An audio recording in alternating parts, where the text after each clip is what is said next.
Hello, everybody, and thank you for joining us today. My name is Daryl Gordon, and I'm Vice President of Marketing at MediKeeper. And I think you already know this is one of my favorite times of the month is when we get to do our monthly webinar.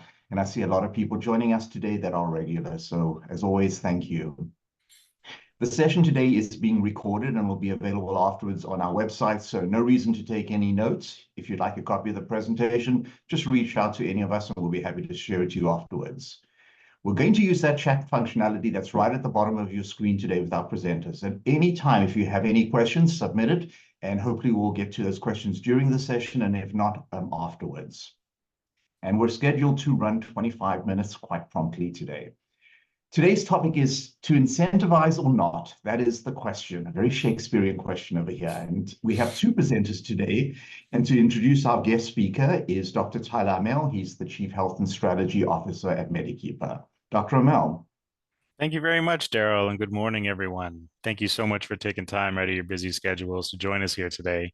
So as Daryl mentioned, we had a little bit of a play on words for a Shakespearean quote here, but it's a question that comes up a fair bit with regards to whether or not, we should be incentivizing, and if so, how do we go about incentivizing from an evidence-informed perspective? We know that, for example, government workers, it's difficult to incentivize their participation in programming. This is where we see badging and things like that. So if you're a Peloton user, you'll know that there's lots of badges. Same thing with some Garmin devices and some of the other wearables that always have that because they don't necessarily have those components, but they're also not running, corporate or employer sponsored plans. So that is our topic for today. And so we're going to have a lively discussion with regards to some of the research evidence in this space. And of course, what folks can do from an organizational perspective that are practical, simple, easy solutions. So as is customary, these are the affiliations and disclosures. So as Daryl mentioned, I'm the Chief Health and Strategy Officer at MediKeeper. I'm also on faculty and the registrar at Pacific Coast University for Workplace Health Sciences. This is one of the only universities in the world that's solely focused on workplace health. I also sit on the Co-Advisory Council. That's a Wellness Council of America. That's part of the International Foundation of Employee Benefit Plans. And I sit on the executive board of the Work Wellness Institute. My contact information is up on the screen. Feel free to send me an email or even reach out on LinkedIn. I'm very active in promoting evidence-informed practice when it comes to integrated workplace health and productivity.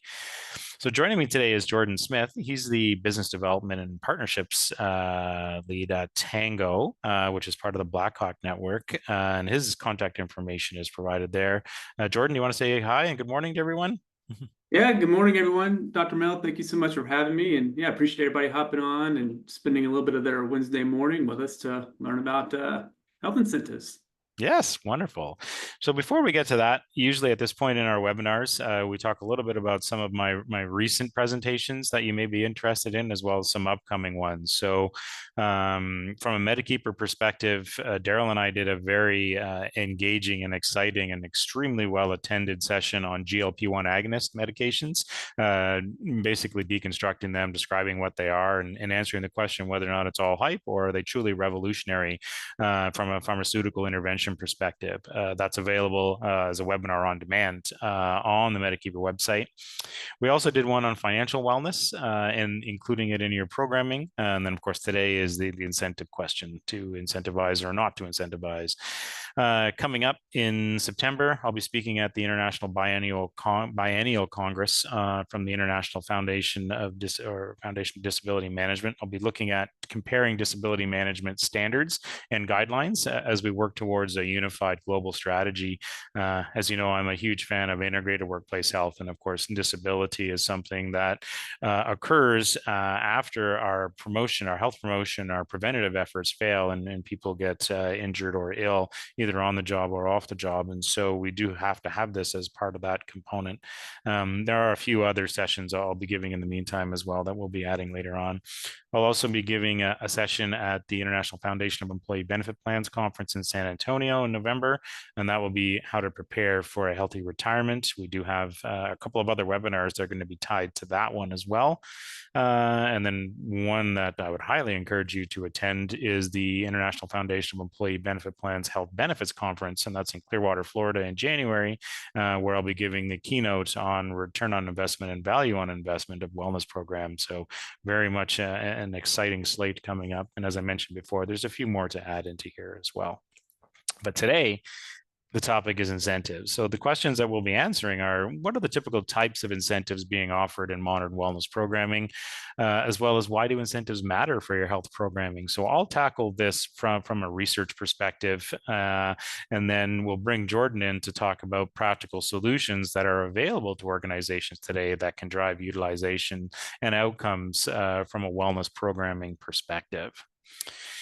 Now, for the first time since we've started these webinars, and Daryl informed me this morning that this is number 29 in our series, so we've been at this a while. We actually had our own incentive. So Daryl had sent out a note to everybody who had registered for today to ask them to answer a couple of questions. And we're going to be randomly drawing a winner for a gift card courtesy of Tango. So this was obviously multifaceted, right? To show that incentives can contribute to attendance.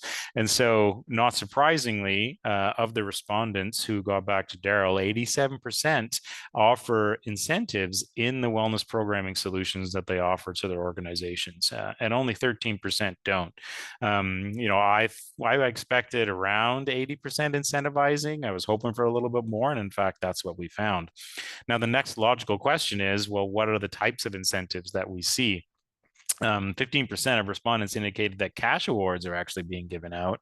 25% gift cards, so 1 in 4. 10% are providing a health spending account or HSA or other similar types of contributions. But 45% are focused on insurance premium discounts. And this is something I see from organizations all the time. How do we capture relevant incentives and rewards data and then move it into HRIS platforms, as well as work with the benefit plans, voluntary and involuntary, to share some of those discounts and apply discounts for incentivizing participation and outcomes in well-being programming. So, not a big surprise there, but very good to see. And another 5% we're focusing in on other incentives as well. So again, very interesting from our perspective. Now, something that has always fascinated me is that when we look at health and we look at health outcomes, we know what it takes to be healthy and live a healthy lifestyle and embark on a health improvement journey, right? We know that, sleep is absolutely critical. We know that diet is critical, exercise is critical, tobacco cessation, tobacco avoidance, alcohol reduction, hydration, emotional well-being, those connections between people. All of this contributes to a much healthier individual and much healthier organizations. So logically, you could ask, well, why should we even bother to incentivize? Because we know that the benefits of being healthy should outweigh anything. But that's not the case, because people aren't really rational when it comes to making these types of decisions about their health. People may not join into programming because of perception of lack of time, education, awareness, all these sorts of things. So there's a lot of factors that contribute to it, and that's something that a lot of behavioral scientists and psychologists have studied around incentivization to try and figure out, why is this so important for something that should already be of monumental importance to everybody's lives? Because that's really one of the most important assets that people have.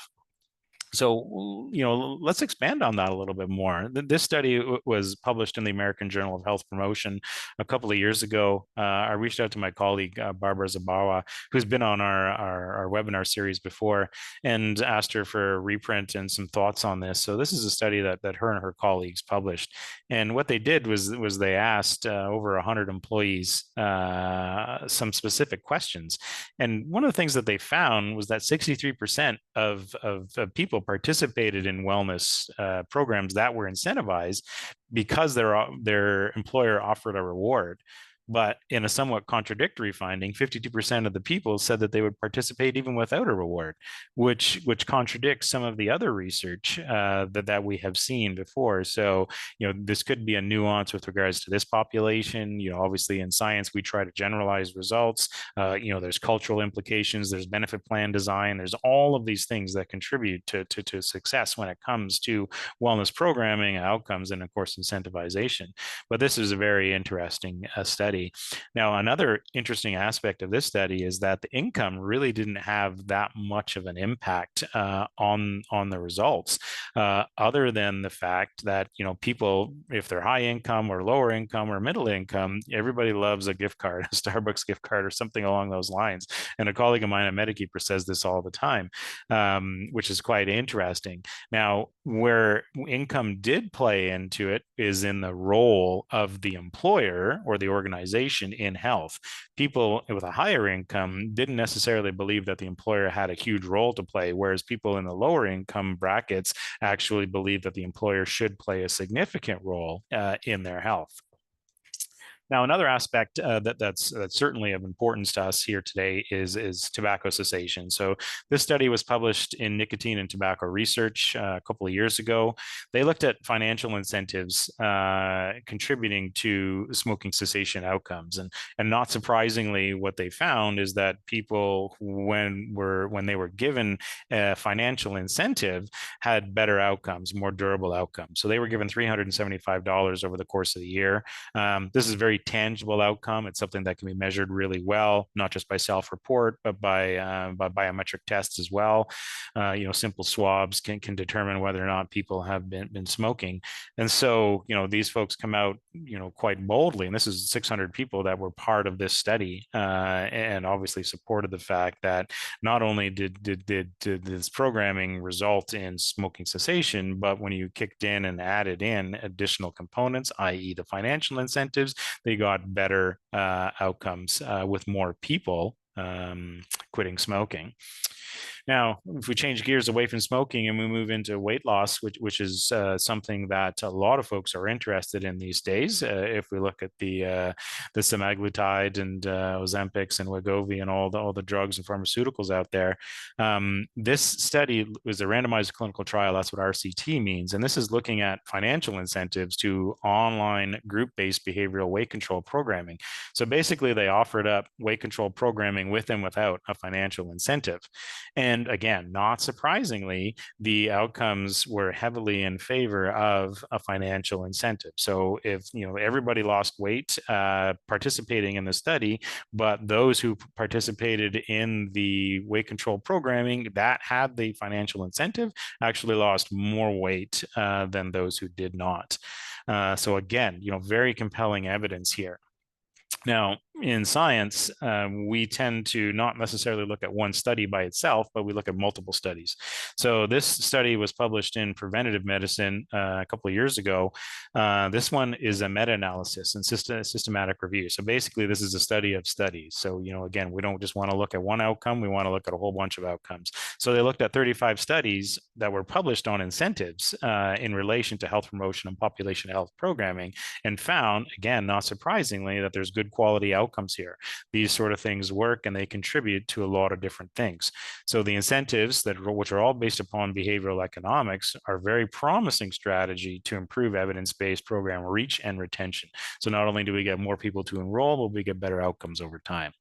Now, incentives alone or combined with other strategies increase program reach and retention.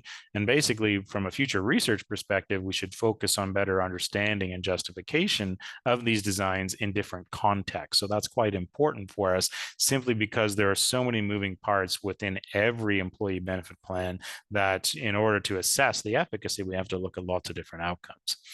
But this is another quote that I found. This was published in the American Journal of Health Promotion in 2019. And this was a very large study done over a long period of time.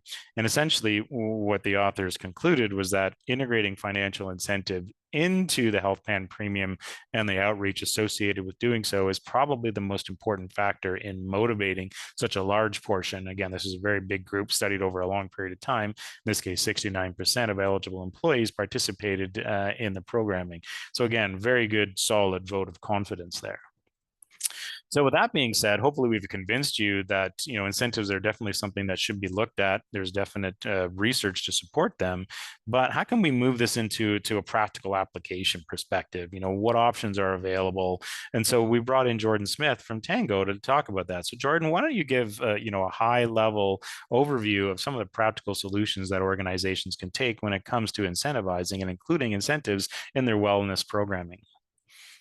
Yeah, thank you. Absolutely happy to dive into that. I think there's a couple of parameters around incentives that you want to consider when you're wanting to drive outcomes. We live in a world where you can get out your phone, for example, and have groceries delivered to your doorstep in 2 hours, right? So when we're doing incentive programs, I think instant gratification is a really big need for wanting to drive behaviors that help you achieve that outcome. So something that you can get into the hands of employees or plan participants very quickly, and that's tangible.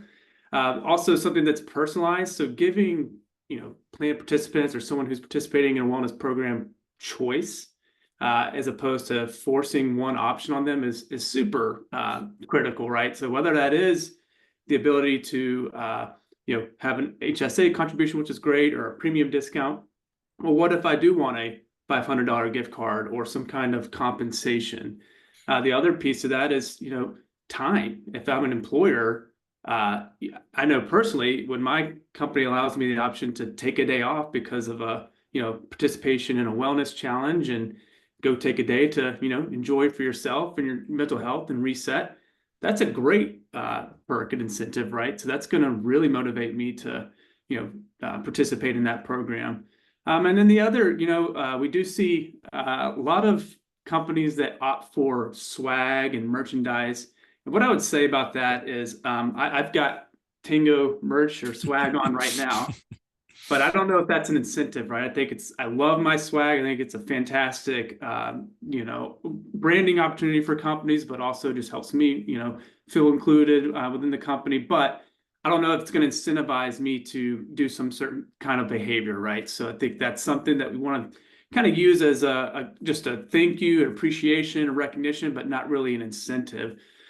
So yeah, there's a lot of different options out there. I think the big thing is personalization and choice, inclusion. So you want to make sure that whatever incentive you're offering is available to many different generations, and then just instant gratification, being able to quickly and instantly fulfill that incentive or that reward is critical to driving participation and making it a really rewarding experience as well. Mm-hmm. Yeah, thank you for that insight. It's interesting. I look back to one of the healthcare companies that, I was a senior executive at. And, when I left the company, we had sold it to another company. I think I had 20 shirts with their logo with brands on them, and I kept the ones that I liked, but I gave the rest away to Goodwill. So yeah, absolutely. That personalization, getting it to speak to individuals does make a lot of sense. And of course, the research is very clear on tying it to specific outcomes and making sure that it's timely. Now, one other aspect of personalization that I find quite intriguing is, I read this a couple of years ago. It was a study that was done on a firm in New York, and what they had is they had a whole bunch of different rewards this is a total rewards sort of strategy, total rewards approach to incentivizing participation in some HR initiatives, including wellness programming. And one of the outcomes was having the opportunity to go for lunch with the CEO. This is a big company. And so the person who ended up winning was somebody who did not have any desire whatsoever to have lunch with the CEO. It was terrifying to them. This is a young junior employee who had just started. And she was saying, this company doesn't understand me at all. This is not going to motivate me. I'm the one who ended up winning, and I'm going to do anything I can to not have lunch with the CEO. CEO, which I thought was fascinating. And this is a big miss on behalf of that HR department. Of course, that speaks to diversity, equity, inclusion, taking account to different personality types. What makes one person want to do something is not necessarily the same thing that contributes to other people's motivation to do this sort of thing. So I always think of that story when I think about that notion of personalization. So I think from our perspective, obviously this is something that organizations should be considering. There's lots of different options out there. I brought up the notion of badging, and of course, I'm a Peloton rider. I've mentioned this before in our webinar series. I also have a Garmin. My Garmin is the one that's actually included in the MediKeeper sales portal demo. So if you've ever looked at the data in there, that's tied to mine, so you can see how inactive or active I am depending on the week. But there's a lot of badging in place there. So I'm just wondering, what are your thoughts on that? Because some organizations, some people can't be incentivized, but do badges really work, and can they really drive behavior? Because all the research that I looked at financial rewards and financial incentives. What about these non-monetary ones? Yeah, I think it's going to be a tougher sell, no doubt about it. I think we're all incentivized with compensation and time. And I didn't mention experiences, maybe not lunch with the CEO, but sending me to a spa might be something that incentivizes me a little bit more. But I think it does create a really good, fun culture experience internally to be able to kind of see what others are doing. Oh, look, Dr. Amell ran 3 miles today. I better get off my butt and go walk, right? So it does drive behaviors and maybe create some kind of friendly competition. But I don't know that it's a reward that's going to really, really kind of push things across the line to really drive that behavior, like a compensation or kind of a larger financial reward or incentive might do. But it definitely adds flavor to the mix that I think you should include and consider when running a wellness program. Yes, absolutely. That flavor, the cultural aspect. So it does make sense. And of course, to your point, when we look at, the state of the economy, the level of inflation, the paychecks aren't necessarily keeping pace with inflation. And so people are finding it harder to make ends meet. So, a badge, maybe a badge of honor when it comes to earning, a badge that says, hey, listen, I walked, 10,000 steps a day for 15 days in a row, but is that going to help put groceries or food on the table at the end of the day? And unfortunately, we do have an awful lot of people who are in that position, and a lot of those folks do have corporate wellness programming that's designed to help support them. So definitely food for thought whenever you're designing these sort of interventions. So Jordan, thank you for your insight here. Is there any concluding remarks that you'd like to share before we turn it over to Daryl? Yeah, I really appreciate you having me on.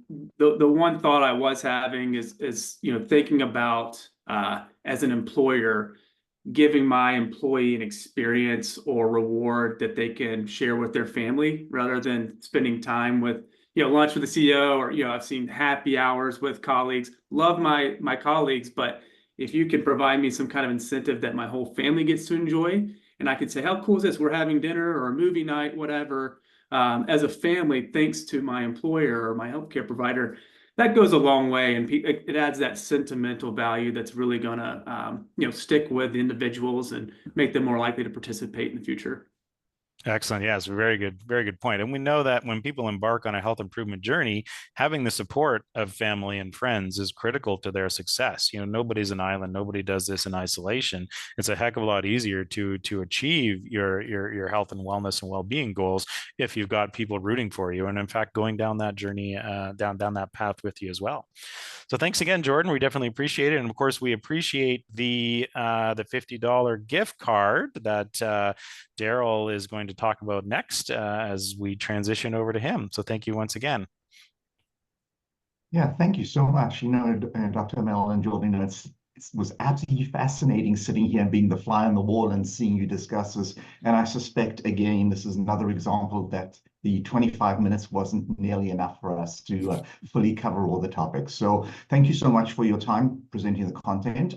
We appreciate everyone joining us today. As we started off saying, there are 29 in the series right now. If you want to go back and see any of them, they are all available on our website. To the lucky winner, please check your email. We'll be sending that out shortly. Thank you and have a great day, everybody. Thank you, everyone. Bye-bye. Thank you, everyone.